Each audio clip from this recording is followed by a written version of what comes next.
Steam, Valve's premier digital game distribution service. Created originally to house all of Valve's games, it has since expanded over the past 10 years to become the alpha male of this particular pack. And I should know, because at the moment I have 117 games on my Steam account. And if you play games mainly on PC, that's about the average. There are a lot of people who have way more games than I do.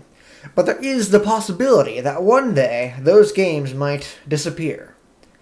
It is worth considering that eventually Steam will close down. Yes, that may seem impossible right now when Valve is making more money than God selling a new Call of Duty game, but like our sun going supernova or Half-Life 3 releasing, it won't happen for a long time, but it will eventually happen. Maybe. In Half-Life 3's case, the sun might explode first. But what will actually happen when Steam does close down? Or any digital distribution service for that matter? What if, for sake of example, The Witcher 3 only sells 5 copies, and CD Projekt Red goes under and drags GOG down with it? Well, GOG was nice enough to give us an insight into that particular event.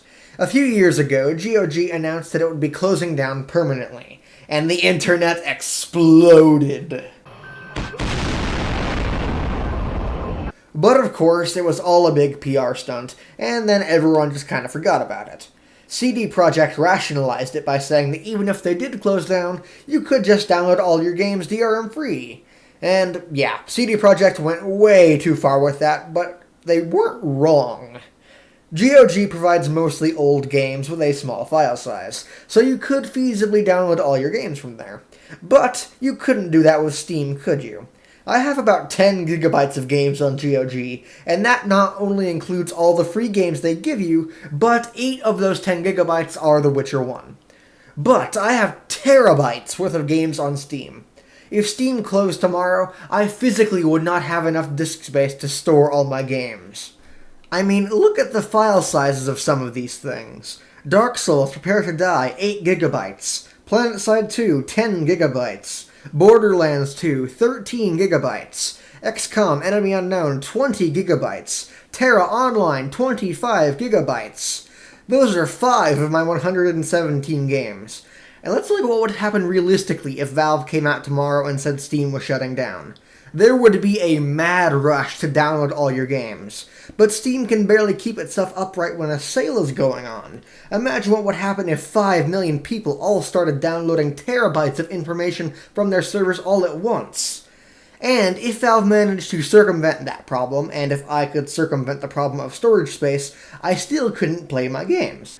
Because if Steam shut down, I couldn't play my games because Steam games require Steam to authenticate them.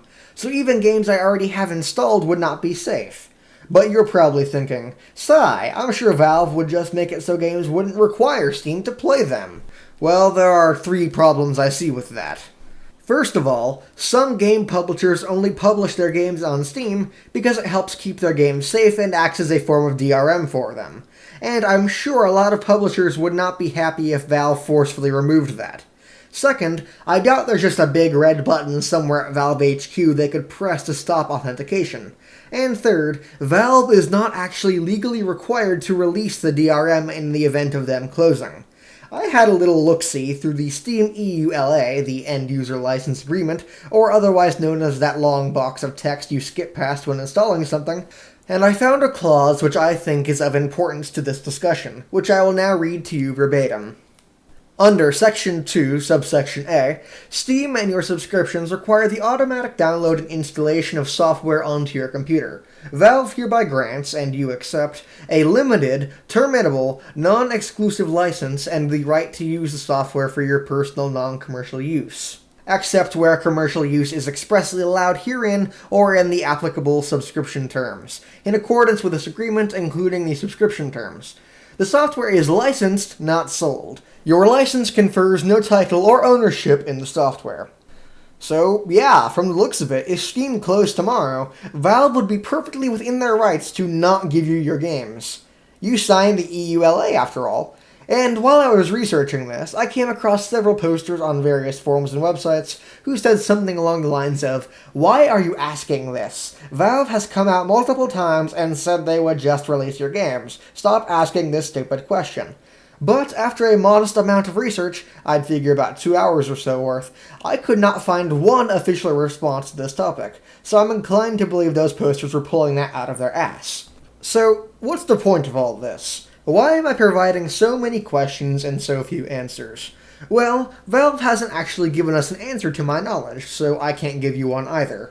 Ultimately, I made this video because I want to engage in discussion about this. What do you think would happen? Do you think it'll happen? What action would Valve take? What would the response be? And should you buy all your games from Steam in the first place? Just something to think about.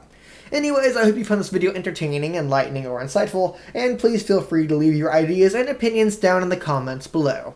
Anyways, that's it for me, and I'll see you guys next time. Later.